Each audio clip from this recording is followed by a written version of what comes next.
All right, so let's talk about real quick a couple of ways to negate or weaken a collar tie before it even gets set, okay?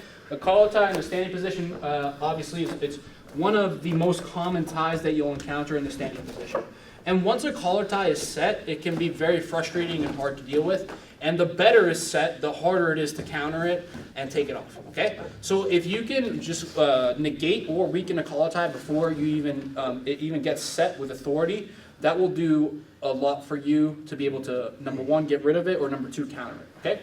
First method we're going to go over to negate a collar tie is all I'm going to do is I'm simply going to take my hand to my own head. The same way in boxing, if our hands are up here and Troy goes to throw hooks, and I keep my elbows up towards my head, and I block with the back of my hand here, like so. And if he was to hook on the other side, I would block with the back of my hand. Same thing. I'm in front of him in a wrestling stance. He goes to collar tie me. I'm going to bring the back of my hand to my head. And what that's going to create is it's going to create an obstacle between his forearm and my head. He will be able to attach a form of a collar tie, but it's going to be weak because, number one, I have inside position. Number two, the only thing that's making contact with me is just his hand.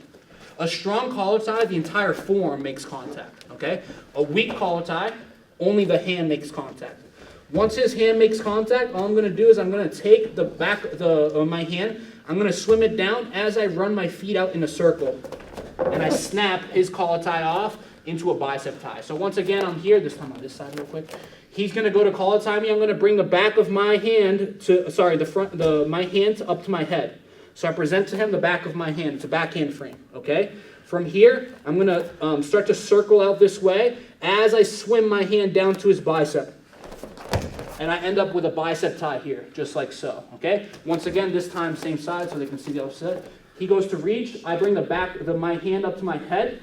Now there's an obstacle between his collar tie and me. I circle, and I swim it back down to a bicep tie, okay? Next one is very simple. All I'm going to do is when he goes to reach for the collar tie, I'm just going to shrug my shoulder, okay? Understand that the more exposure there is between my neck and my shoulder, the easier it's going to be for him to make a strong collar tie, okay? So again, the more he can get into this crevice of the collarbone / neck, the easier it's going to be for him to set a strong collar tie. If, however, when he goes to reach, I shrug, he'll see that, his collar tie is very shallow.